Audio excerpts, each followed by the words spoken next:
మరో breaking news చూస్తున్నాం. తెలంగాణలో మరో కొత్త రాజకీయ పార్టీ ఆవిర్భవించిన నేపథ్యంలో ఆసక్తికర పరిణామం చోటు చేసుకుంది. తెలంగాణ జాగృతి అధ్యక్షురాలు కవిత తన పార్టీకి తెలంగాణ రాష్ట్ర సేన అని పేరు పెట్టడంపై బీఆర్ఎస్ పార్టీ స్పందించింది. ఈ మేరకు బీఆర్ఎస్ తన అధికారిక ఎక్స్ ఖాతాలో ఓ సెటైరికల్ పోస్ట్ పెట్టింది.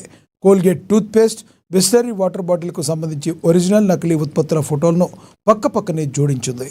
దీనికి ఒరిజినల్ ఎప్పటికీ ఒరిజినల్ అనే క్యాప్షన్ను జత చేస్తుంది బీఆర్ఎస్ మీడియా.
తెలంగాణలో మరో కొత్త రాజకీయ పార్టీ ఆవిర్భవించిన నేపథ్యంలో ఆసక్తికర పరిణామం చోటు చేసుకుంది.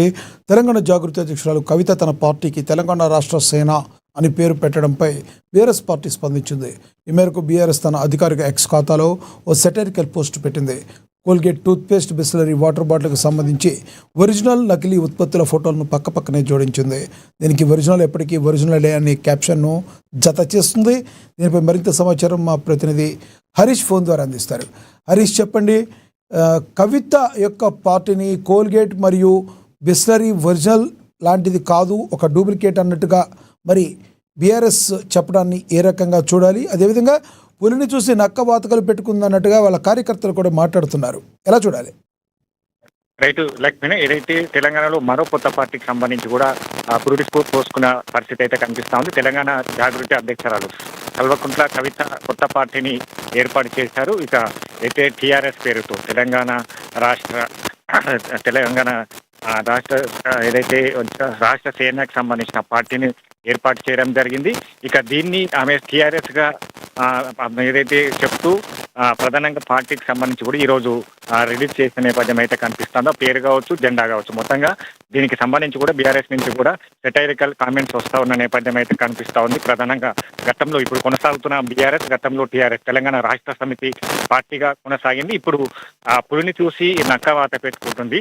ఏదైతే ఈ సెటైరికల్ కామెంట్ తన ఎక్స్ ఖాతా వేదికగా కూడా బీఆర్ఎస్ విమర్శలు చేస్తూ ఉన్నారు. బీఆర్ఎస్ కార్యకర్తలకు సంబంధించి కూడా విమర్శలు చేస్తున్న పరిస్థితి అయితే కనిపిస్తోంది. సోషల్ మీడియా వేదికగా కూడా ఏదైతే సెటైరికల్ కామెంట్స్ వేస్తున్న నేపథ్యం అయితే కనిపిస్తూ ఉంది. ఇక ప్రధానంగా కాసేపటి క్రితమే ఈ సోషల్ మీడియా ఎక్స్ వేదికగా కూడా ఏదైతే బీఆర్ఎస్ అధికారిక ఖాతా నుంచి కూడా సెటైరికల్ పోస్టు పెట్టడం జరిగింది. కోల్గేట్ కి సంబంధించిన టూత్పేస్ట్, అలాగే బిస్లరీ వాటర్ బాటిల్ కి సంబంధించి కూడా ఒరిజినలే, నకిలే అంటూ కూడా ఇక ఫోటోతో కూడా పక్కన ఈ రెండు ఫోటోలు కలిపి కూడా ఏదైతే ఒరిజినల్ గానే కొనసాగుతుంది, నకిలీగానే కొనసాగుతుంది. పులిని చూసి నక్క వాత పెట్టుకోవడం సరైనది కాదన్నట్టుగా కూడా సెటైరికల్ కామెంట్స్ చేస్తా ఉన్న పరిస్థితి అయితే కనిపిస్తా ఉంది. మొత్తంగా ఇప్పుడు పొలిటికల్ హీట్ పెరిగిందని చెప్పవచ్చు. ఎందుకంటే గతంలో మొన్నటి వరకు కూడా ఆమె పార్టీ పేరుకి సంబంధించి ఏదైతే సస్పెన్స్ కొనసాగుతూ వస్తున్న నేపథ్యం ఉన్నది. టీపీఎస్ కావచ్చు, ఇతర పార్టీకి సంబంధించి కూడా తెలంగాణ జాగృతి పేరుతో కూడా పార్టీని ఏర్పాటు చేయబోతారు, ఆ పార్టీకి ఆ పేరు పెట్టబోతారు అన్నట్టుగా కూడా వార్తలు చక్కర కొట్టే నేపథ్యం అయితే కనిపిస్తా ఉంది. ఇక ప్రధానంగా ఇప్పుడు బీఆర్ఎస్ ని ట్యాకిల్ చేసే విధంగా కూడా టీఆర్ఎస్ ని పేరు ఎన్నుకోవడం వెనుక ఎలాంటి వ్యూహం ముందుగా ఆమె రచించింది, దీనికి సంబంధించి కూడా ఏదైతే ఈ పేరును అనౌన్స్ చేసేందుకు కూడా లీక్స్ కూడా ఇవ్వకుండా ప్రధానంగా ఈ రోజే ఏదైతే మునీరాబాద్ సభ వేదిక కూడా ఈ పేరును అనౌన్స్ చేయడం కావచ్చు, టీఆర్ఎస్ పేరుకు సంబంధించి కూడా ఈ పేరును తీసుకోవడం వెనుక ఆంతర్యం ఏంటి, మొత్తంగా ఈ అంశాలన్నిటికీ సంబంధించి కూడా ప్రజల్లో చర్చ జరుగుతూ ఉన్నది. ఇక మూడు పార్టీలకు సంబంధించి కూడా ఈ రోజు ఆమె ప్రధానంగా విమర్శలు చేస్తూ అలాగే తెలంగాణలో టీఆర్ఎస్ పార్టీకి సంబంధించి కావచ్చు ఏ విధంగా ముందుకెళ్తుంది టీఆర్ఎస్ పార్టీకి సంబంధించిన సిద్ధాంతాలను అలాగే టీఆర్ఎస్ పార్టీ భవిష్యత్ ఎన్నికల్లో పార్టీ అధికారంలోకి వస్తే ఏ విధంగా పథకాలకు సంబంధించి కావచ్చు ఉచిత విద్య వైద్యం పేరుతో కూడా 5 అంశాలను ప్రస్తావిస్తూ కూడా ఆమె ఈరోజు సభా వేదిక కూడా ప్రజలకు చెప్పిన నేపథ్యం అయితే కనిపిస్తా ఉంది. దాంట్లో ఉచిత విద్య వైద్యంతో పాటుగా ఇదైతే నిరుద్యోగులకు సంబంధించిన 5 లక్షల ఏకకాలంలో ఒకేసారి ఉద్యోగాలు కావచ్చు అలాగే 2 లక్షల నుంచి 25 లక్షల వరకు సంబంధించి కూడా ఉపాధికి సంబంధించిన రుణాలు కావచ్చు రైతులకు సంబంధించి కూడా ప్రత్యేకంగా ఎంఆర్ఓ ఆఫీస్ నుంచి కూడా జిల్లా లెవెల్ రాష్ట్ర స్థాయి వరకు కూడా ప్రత్యేక రైతు సమస్యల కౌంటర్ను ఏర్పాటు చేయడం కావచ్చు మద్దతు ధరకు సంబంధించి కావచ్చు రైతులకు సంబంధించి కూడా మరికొన్ని పథకాలను ప్రవేశించారు. మొత్తంగా 5 అంశాలపైన కూడా ఈ 3 పార్టీలతో పోరాడతాం ఖచ్చితంగా తెలంగాణలో అధికారంలోకి తీసుకొస్తాం. దాంతో పాటుగా అన్ని సామాజిక వర్గాలకు సంబంధించిన సమన్యాయం కావచ్చు మహిళలకు సంబంధించిన ఏదైతే సెక్యూరిటీ పరంగా కావచ్చు మహిళలకు సంబంధించిన ఉపాధి పరంగా కావచ్చు వీటన్నిటికీ ఆమె కొన్ని సిద్ధాంతాలను పెట్టుకొని ఉన్నాను. ఖచ్చితంగా ఈ 3 పార్టీలతో మేము నీళ్లు నిధులు నియామకాలు ఏదైతే తెలంగాణ ఏర్పడ్డదో ఈ 12 ఏళ్లకు సంబంధించి కూడా గత బీఆర్ఎస్ పార్టీ దగా చేసింది. ఇప్పుడు కూడా